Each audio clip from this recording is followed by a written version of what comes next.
Okay, good morning. We're going to study two poems actually. One by Korean poet, you know Kim Chun-soo, right? And another by Picasso, Gertrude Stein. Have you heard of Gertrude Stein? American poet. She did a poem about Pablo Picasso, and it's a prose poem.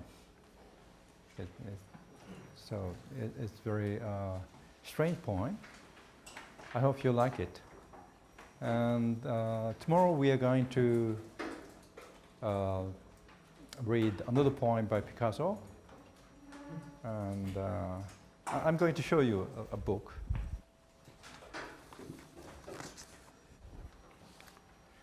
This is the book. I found this book in a bookstore near Harvard University. It's called Pablo Picasso, right?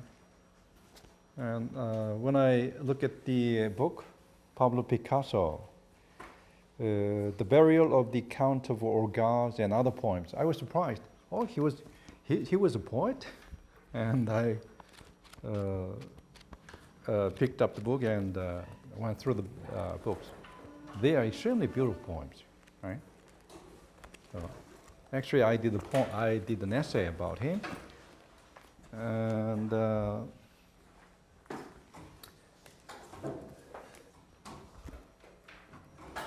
this is the woman, Gertrude Stein. And actually, Picasso did a very beautiful portrait of Gertrude Stein, and it's extremely beautiful. It's a realistic painting, right? But it's well done.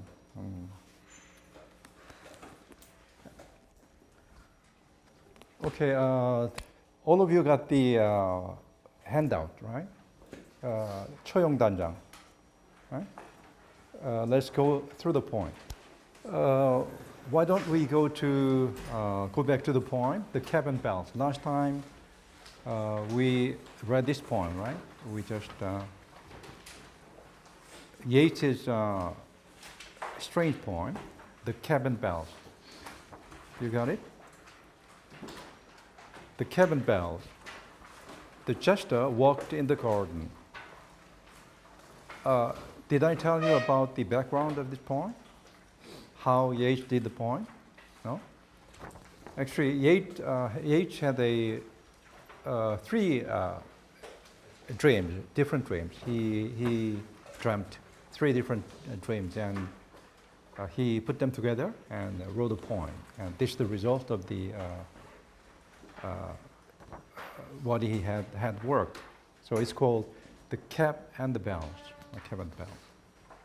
And it is a poem of a confession of his love to a woman, right? So it's a very strange poem. The jester walked in the garden.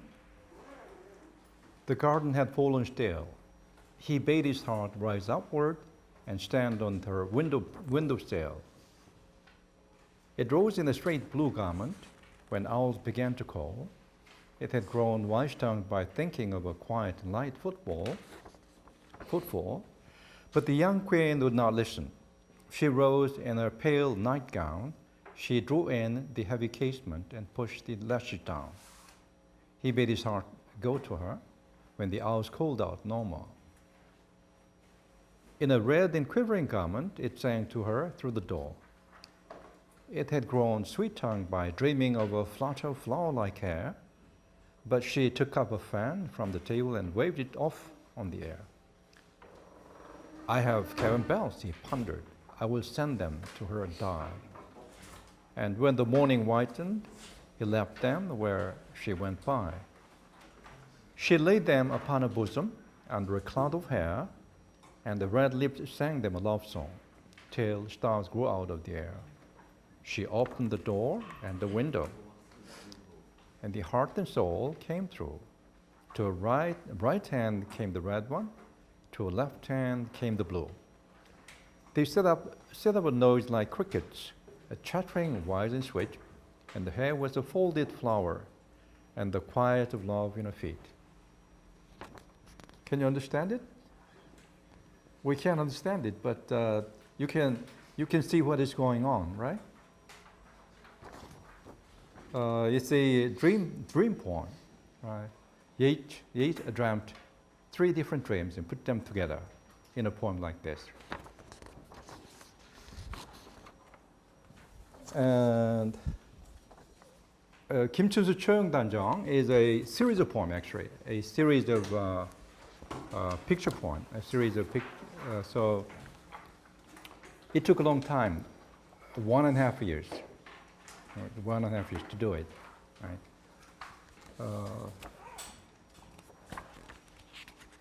Okay, let's go to page 2.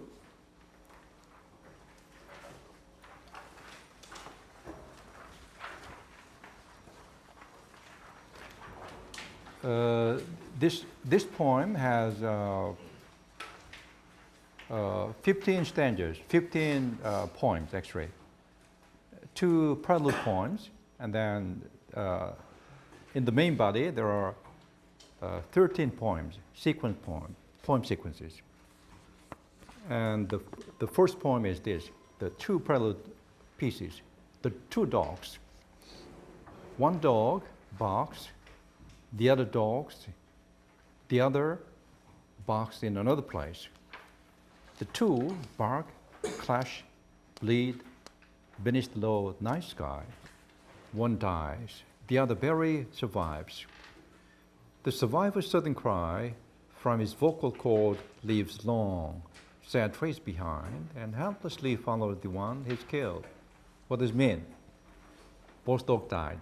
Both of them died, right?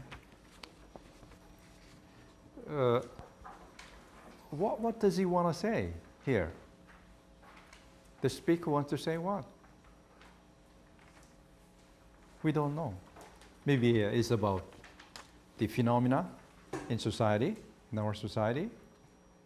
2 dogs fight, right? But it's very beautiful and very tragic, right? Second poem, Tears. Tears. The lower part of a man and a woman wet. What? What does it mean? The lower part of a man and of a woman wet. An Aralia elata.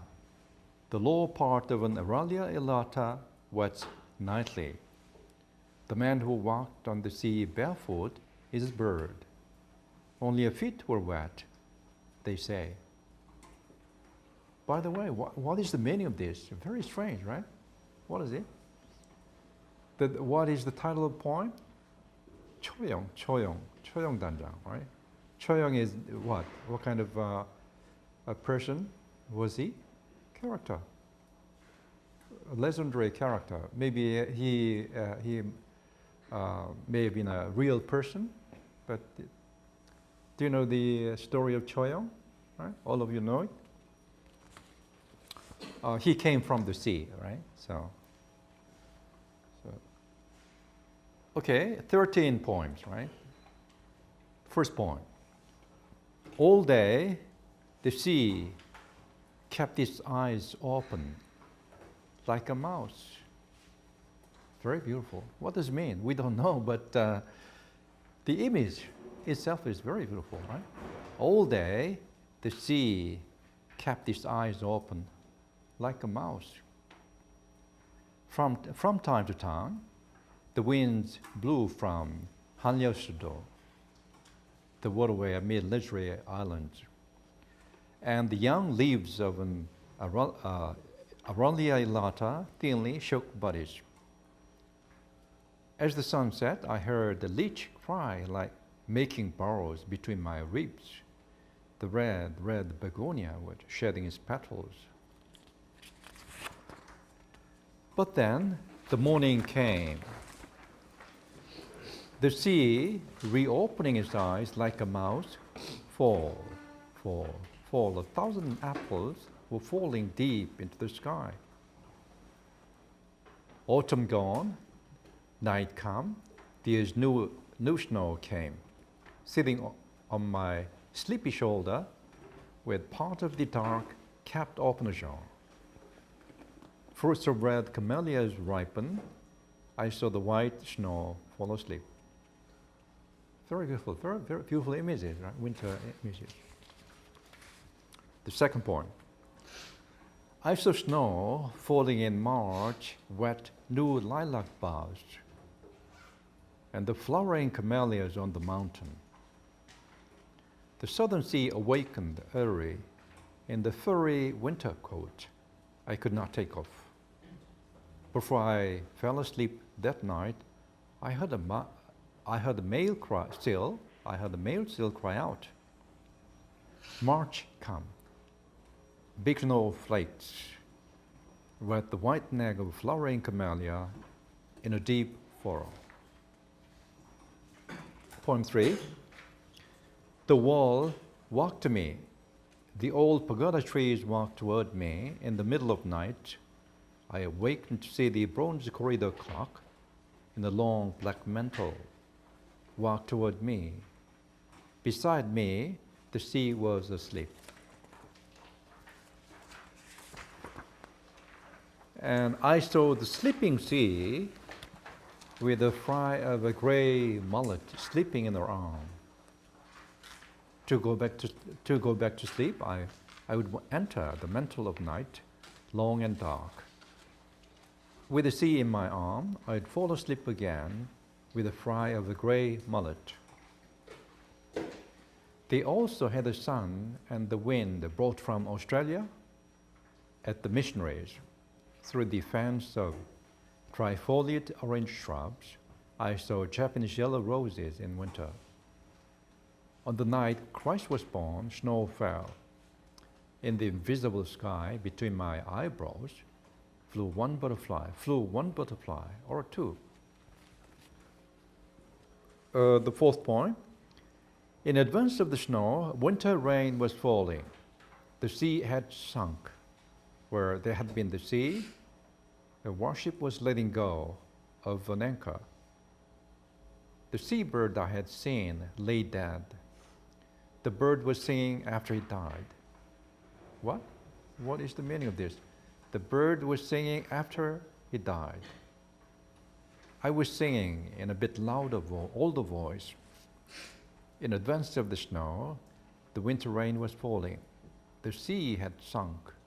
A man was coming along the coastline without the sea, with the dead bird in one hand. Very strange poem, right? Okay. Poem 5. The snow fell this morning for a child's happiness and for its longevity. It became two golden calves and went up to heavens. At dusk, they came home on father's cart with a single wheel, which makes sound as from a broken bell. The snow fell again at midnight for a child's happiness and for a child's longevity, sprinkling warm water on my sleepy eyelids. Before sunrise, they went back on father's cart, which makes sound as from a broken bell. The snow was falling. The snow calmed the morning and the sea. The camellia flower, which had blossomed, withered. The snow was falling. A few kids made a fire in a circle. The snow was falling into the fire until the necks of the kids. Poem 6. The shadow of a Chinese quince thickened in the dusk. On a little slope, lighted by twilight, some buckthorn fruits were burning in olive green. The immense sea sojourned in the fresh basin in which the fins of a goldfish resting. Voo, whistled the ship twice. The shadow of Chinese quince thickened in the dark.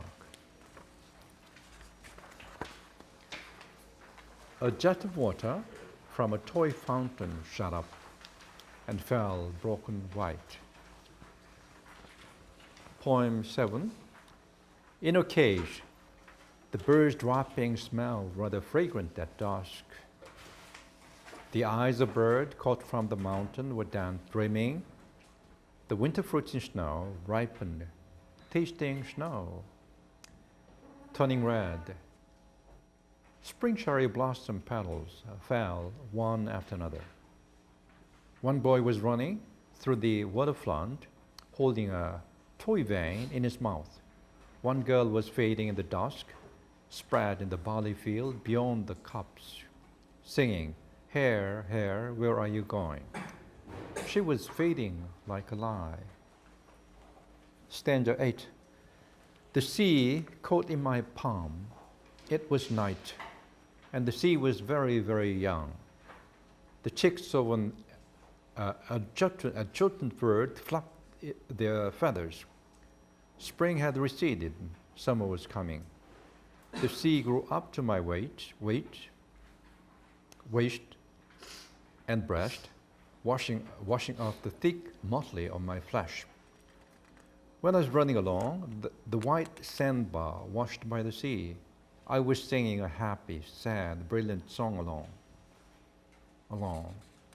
On a day after summer, I saw, at the thickest edge of the full-grown sea, a big sunflower cover up the sea bit by bit. Poem 9. The crab, most of its legs pulled off, shuffled sluggish along a long furrow. In the shaded long furrow, under the forsythia flowers, the crab moved in its body grotesquely. The two eyes, which looked as if on its back, were too heavy to carry. Poem 10. The silver paper angel was crying because some attached moustache on her face. By the weight of her tears, one shoulder was tipped a bit. Over the angel's tipped shoulder, a cow with spots was giving birth to a calf. While giving birth to a calf, she cried, "Till dawn." That winter, snow fell at the edge of the ground. Poem 11. We shouldn't have cried through a camellia petal, though a camellia petal was falling to the sea from the cliff. The sea was covered with that petal. Then finally, the sea revealed its flash on a sunny day. Looking down upon the naked sea, it was neither winter nor spring. It was snow-white sky. We shouldn't have cried, though a camellia petal was falling to the sea from the cliff. Poem 12. All winter long, at the corner of the playground, the short, sturdy legs of a long chair had been rocking.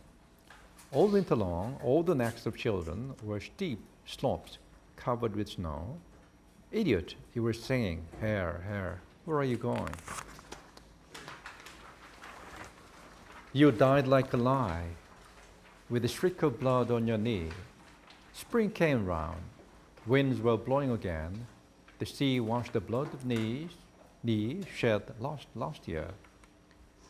Idiot, you died to go see the sea and became brilliant sunlight and became the little wrinkles round my smiling eyes. The final point. Spring passed, summer on a completely vacant garden. Four-leaf clover filled the sea of oak trees, bit by bit. As usual from there, the slow sun began to set. There used to be a fence of trifoliate orange shrubs. The bleeding western sky, pricked by the thorns of the shrubs, left the bird's claw scratch on my side, sore and painful. What do you think of this poem? Can you understand what is going on here? There is some discussion of this poem here. Okay. Section 3. I'm going to read part of the essay. What is the poem about? Though it may look illogical and surreal because of the characteristics of the poem itself, it is possible to make a story out of it as the sequences unfold like a dream, like a lie. But it is possible to construct a story based on the glimpses of images, as Kim Hyun does. Kim Hyun was a brilliant critic, Korean critic, Professor Korean at Seoul National University. As Kim Hyun does in his essay, Kim Chun-so's Poetic Transformation. It is a very long essay discussing not only this poem, but also the whole of Kim Chun-so's poetry. According to Kim Hyun, the poet has been interested in Choyong, an ancient personality, for almost 7 years, since he published the novel Choyong in 1963. After the novel, the poet published Sleeping Choyong in 1965, Choyong and Choyong Danjang, Choyong Samjang in 1966. And the poet ran a series of the poem sequences, Choyong Danjang, in the literary magazine Hyundai Shihak for 1.5 years. About the poem, Kim Hyun says Choyong Danjang is a different poem from Choyong Samjang. In the latter poem, there appear the lines that resemble Paul Valéry's Le vent se lève, il faut tenter de vivre. The wind blows, we must leave. However, Choyong Danjang is stripped of any of Valéry's influence. Kim Hyun points out two things. Kim Chun-so's poem is a pure poem, which makes the outer landscapes represent the poet's inner feelings. In addition, it is more than that. The poem has in it something that can't be replaced by the depiction of outer landscapes. It has something absolute and pure. The latter observation is of great importance, but instead of elaborating it, Kim Hyun has spent most of his space applying only the form of observation to reading the poem. So he was trying to find the meaning in it, and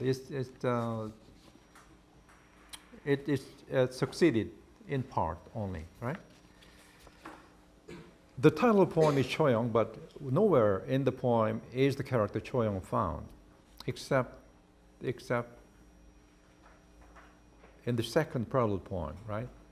You remember the image of bird, right? In the prelude, we see two titles, Two Dogs and Tears. In Two Dogs, we see two dogs fight. They bark, clash, breed. As a result, one dies and the other one also dies, leaving a long, sad trace behind.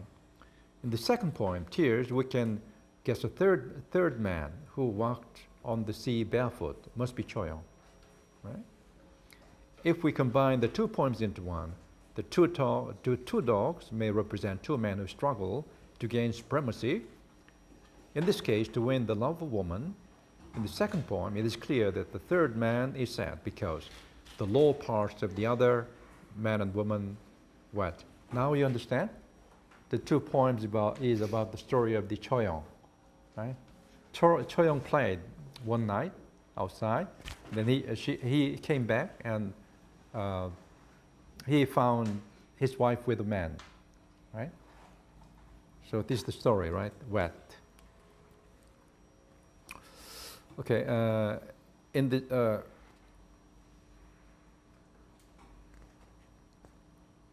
second poem, it is clear that the third man is sad because the lower parts of the other man and the woman wet. Why did the third man walk on the sea barefoot like a bird? Choyong came by sea from another country, according to the legend of Silla Kingdom. He was one of the merchants from Arabia, according to another source, who settled down. One day he came home. He found 4 legs under the quilt in his bed. He sings the song of Choyong to drive him away. The man who is with his wife is said to be the god of diseases. Choyong is to disappear suddenly, but like a bird one day. After the prelude pieces, we have 13 sequences. The poet has spent 1.5 years to keep writing the sequences. It is not a straightforward story, easy to understand, nor is it a narrative poem or a traditional poem that is unfolded logically. It's like the state of mind of a person who has just had 13 dreams last night, which do not hold together. They don't tell a story or one story after another in a logical way. Still, there is some explanation as offered by Kim Hyun, who focuses on 4 images of the missionary from Australia, of the crab, of the worship of the dying boy shedding blood on his knee. Kim Hyun reads this poem as the poet's biography. That is, the poem looks back to the poet's past, which makes sense. Notice that tense of the poem, all the verbs are in the past, except in the first two prelude poems. In fact, the two are not included in the Choyongdajang, part 1. The missionary is from Australia and his teacher's husband. And all the images are recollect from what he saw, felt, and experienced. The clock in the long chair, a fence of trifoliate orange shrub, the Japanese yellow roses. These originate from his vast poetic reservoir of images, which he uses all through the poem. In the sequence, the first poem, for instance, the wall walked to me, the old pagoda tree walked toward me. In the midst of night, I awakened to see the bronze corridor clock, and the long black mantle walked toward me. They also had the sun and the wind brought from Australia at the missionaries. Through the fence of trifoliate orange shrubs, I saw Japanese yellow roses in winter. Not only that, but the crab, the worship, the boy killed are from his poetic reservoir of images. He spent his childhood in Tongyeong City, which is a beautiful port in southern Korea. It is surrounded by mountains, and in the sea outside the port, there are many islands scattered. Have you been there, Tongyeong? It's very beautiful, right? In winter and early spring, camellia flowers are in bloom. Two of his friends appear in the poem. One is a girl who killed a crab, pulling its legs, though she is not mentioned in the poem. The other is a boy who will play a game, a very strange game. He runs into the street where cars are running, and when a car switches to stop, just before him, he sticks his tongue out and runs away. But finally, a truck runs him over, killing him, with his knees shedding a streak of blood. First, there is an image of a crab crawling in the shadow of forsythia flowers. It is the crab that his friend had killed by pulling his legs in his childhood. According to Kim Hyun, who makes a comparison between this poem and the poet's novel Choyong, the incident has remained in his subconscious, which finds an expression of his castration anxiety in the poem. The crab, most of his legs pulled off, shuffled sluggish along long furrow. In the shaded long furrow under the forsythia flowers, the crab moved his body grotesquely. The two eyes, which looked as if on his back, were too heavy to carry. The other incident in which his friend was run over by a truck is also described in the novel. And in the poem, the image of the boy is fleeting but strong. Idiot, you were singing hair, where are you going? You died like a lie with a streak of blood on your knee. Kim Chun-soo wanted to write pure poetry by saying that he sought for a state beyond being human, or state of being in a dream. That is to say, he wants his poetry to be stripped of things human, to be free of ethics, to make outer scenes represent inner feelings. But the poet cannot define his poetry as pure because there is a continuous struggle in his mind between an effort to overcome his inner complexes and another effort to free those complexes. As Kim Hyun points it out, the poet depicts what lies between the conscious and the subconscious, as in Marcel Proust, beginning in his novel, À la cherche du temps perdu, in search of lost time. The young leaves of an Aralia elata thinly shook bodies, the red begonia was shedding its petals, fall. 1,000 apples were falling deep into the sky. With part of dark kept open ajar, fruits of red camellias ripened. This is the key images of the plants in the poem, but with these central images, the poet externalized all kinds of his childhood memories. The sun and the wind brought from Australia, where there had been the sea, a ship was letting go of an anchor. A jet of water from a toy fountain shot up and fell broken white. One boy was running through the waterfront holding a toy van in his mouth. One girl was fading in the dusk, spread in the barley field, beyond the copse, singing, "Hare, hare, where are you going?" She was fading like a lie. A crab, most of his legs pulled off. A cow with spots were giving birth to a calf. Was giving a, you died like a lie with a streak of blood on your knee. The concluding poem, sequence 3, is synoptic and summation of all in the subconscious, conscious externalized in the poem, and of his poetics as well.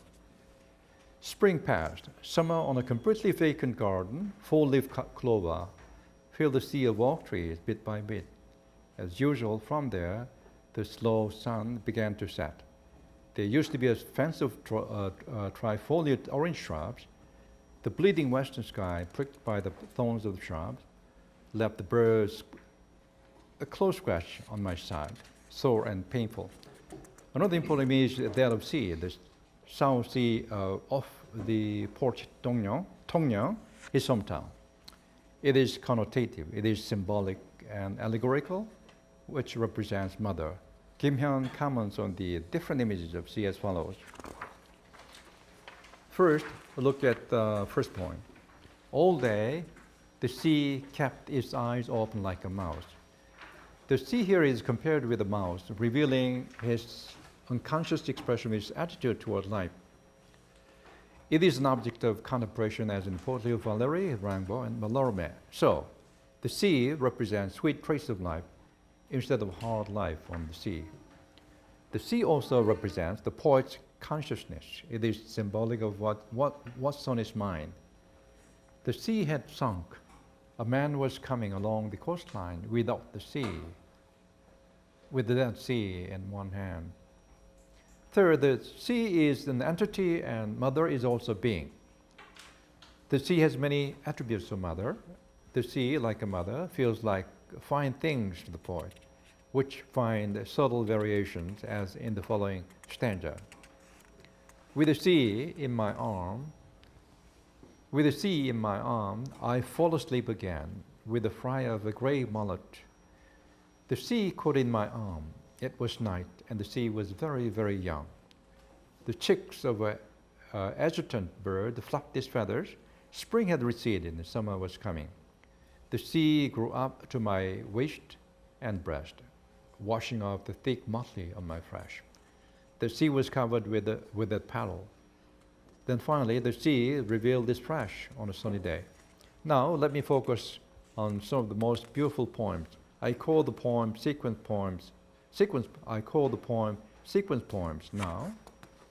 Instead of interpreting that, I will just look at each poem as tableau. A dream is a dream, whether it makes sense or not. Each imitates a state of mind being in flux, with the interplay of the subconscious and conscious. Just as, for instance, water flows and mixes, or the wind blows, circles, dances like dead leaves on the ground. Each poem is independent from or loosely dependent on what follows. There is a conclusion, as there is an end to a dream. I see Dream 2 as one of the most beautiful and most important poems as well. I saw snow falling in March, wet new lilac boughs and the flower camellias on the mountain. The southern sea awakened early in the furry winter coat I could not take off. Before I fell asleep that night, I heard the male seal cry out, "March, come on, big snowflakes," with the white neck of a flowering camellia in a deep furrow. The key image is to wet, which has been repeated in the prelude poem, Tears. The snow in this poem feels refreshing, giving life to lilacs and camellias, making them flower. And then it falls on the white neck of a flowering camellia. It even feels sensual and at least lovely. The image reappears in poem 6. The snow was falling into the fire, onto the next of the keys. And in poem 12, all winter long, all the necks of children were steep slopes covered with snow. Maybe Kim Chun-soo is a Freudian who thinks that to what is a basic condition for both man and nature. He often gives the image of sea as well. In the same vein, the poet seems to be involved in the human affairs in the prelude poem, Tears. But the next 13 poems, he is neither involved nor sad. So sad. He is a step away from the world, observes it and smiles, though life gives him pain, as in the concluding poem. You died like a lie, with a streak of blood on your knee. Spring came round, winds were blowing again. The sea washed the blood of knee shed last year. Idiot, you died to go see the sea became brilliant sunlight and became the little wrinkles round my smiling eyes. As usual, from there, the slow sun began to set. There used to be a fence of trifoliate orange shrubs. The breathing western sky, pricked by the thorns of the shrubs, left the bird's claw scratch on my side, sore and painful. Another poem is Tableau, picture, which is strikingly beautiful dreaming in a state of flux. Look at poem 3. It is the dreamiest of the poems. It is dreaming back of his kindergarten days. The old pagoda tree, the bronze corridor clock, the fence of trifoliate orange shrubs, Japanese yellow roses, butterflies. In the midst of all those recollected, the sea is a central image. The sea is near him, near the coastline, sleeping there, with a fry of gray mullet sleeping in her arm. But then the sea is in his arm when he falls asleep again, with a fry of gray mullet. The dreaming process is thus described. Beside me, the sea was asleep, and I saw the sleeping sea with a fry of gray mullet sleeping in her arm. To go back to sleep, I would enter the mantle of night, long and dark. With the sea in my arm, I would fall asleep again with a fry of gray mullet. In the middle of Choyongdanjang, poem 17, has the major images that appear neatly but not very coherently. Yet it is a very beautiful, surreal tableau. A bird in the cage is dreaming. It's gnawing on fruit, cherry blossoms in bloom. One boy is running with a vein in his mouth along the waterfront. One girl is fading in the dust like a lie. In a cage, the bird's droppings smelled rather fragrant dusk. The eyes of a bird caught from the mountain were dreaming. The winter fruits in snow ripened, tasting snow, turning red. Spring cherry blossom petals fell one after another. One boy was running through the waterfront, holding a toy vein in his mouth. One girl was fading in the dusk, spread in the barley field beyond the copse, singing, "Hare, hare, where are you going?" She was fading like a lie. The poet keeps dreaming, and in one moment, he feels as if he were a crab. Despite this, the whole poem is not that sad. For the poet is as an objective observer and speaker. He remembers and externalizes in the poem many things he had experienced in his childhood. The poem has not cheapened all these childhood experiences by not making it sentimental. He just keeps collecting key images and put them in tableau in such a way that all of them sound and look surreal and vivid. If he tried to tell us about his story in a logical way, it would become a very boring narrative. This had been a necessary practice for Kim Chun-soo to develop a new kind of poetry. As a result, as we know from literary history of Korea, he could create better poetry in his later poetic career. So now you understand why he became a great poet, right? He experimented, right? So this kind of experiment is very important. Why don't we go to another poem? Gertrude Stein is a great modernist poet and novelist. Can you call it a poem? Maybe it's a story, short story, or Picasso. Have you seen a Cubist painting? Cubist thing, right? Triangles, right? geometric forms, right? Picasso. One whom some were certainly following was one who was completely charming. One whom some were certainly following was one who was charming. One whom some were following was one who was completely charming. One whom some were following was one who was certainly completely charming. You like it? Some were certainly following and were certain that the one they were then following was one working and was one bringing out of himself then something. Some were certainly following and were certain that the one they were then following was one bringing out of himself then something that was coming to be a very heavy thing, a solid thing, and a complete thing. One whom some were certainly following was one working and certainly was one bringing something out of himself, then was one who then had been all his living, had been one having something coming out of him. Something had been coming out of him. Certainly it had been coming out of him. Certainly it was something. Certainly it had been coming out of him, and it had meaning, a charming meaning, solid meaning, struggling meaning, clear meaning. One whom some were certainly following and some were certainly following him. One whom some were certainly following was one certainly working. One whom some were certainly following was one having something coming out of him, something having some meaning, and this one was certainly working then. The one was working and something was coming then. Something was coming out of this one then. This one was one, and always there was something coming out of this one, and always there had been something coming out of this one. This one had never been one, not having something coming out of this one. This one was one having something coming out of this one. This one had been one whom some were following. This one was one whom some were following. This one was being one whom some were following. This one was one who was working. Like this, okay? Okay. Last paragraph. Last slide. On page 283.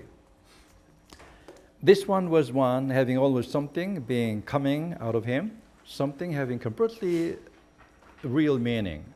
This one was one whom some were following.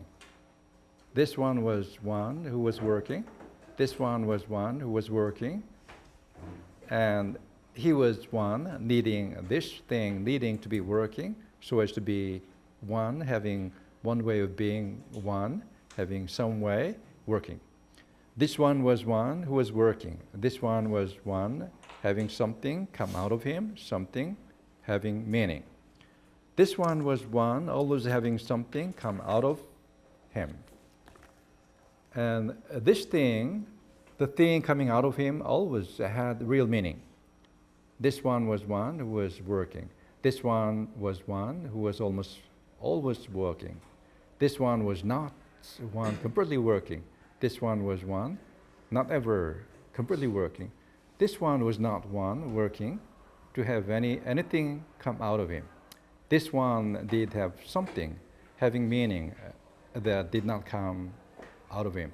He always did have something come out of him. He was working. He was not ever completely working. He did have some following. They were not always following him. Some were certainly following him. He was one who was working. He was one having something coming out of him, something having meaning. He was not ever completely working. Have you enjoyed?